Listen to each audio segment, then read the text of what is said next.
फलस्तीनी वजारत खारजा ने कहा है कि इसराइली फोर्सेस की जानिब से फलस्तीनी जवान को मारने के अमल की सताइश के बाद अक़वाम आलम को चाहिए कि दहशतगर्दी की दोबारा तारीफ करें। गासिब सिहोनी रियासत पर दहशतगर्दी और जबर की तारीफ को नहीं छोड़ना चाहिए।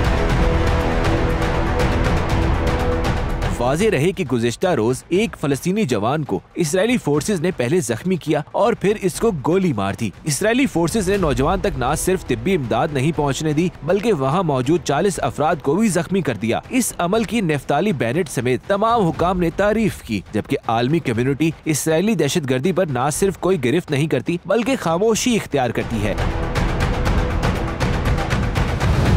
फलस्तीनी अवाम हुकाम का कहना है कि अक़वाम मुत्तहिदा मसला फ़लस्तीन पर दोहरे म्यार का मुज़ाहिरा कर रहा है। फ़लस्तीनियों पर इसराइली जारियत को दहशतगर्दी और इंसानियत के खिलाफ जराइम तस्वुर ही नहीं किया जाता, इसलिए अक़वाम आलम को चाहिए कि दहशतगर्दी और जाहिरियत की तारीफ को वाज़ेह करें।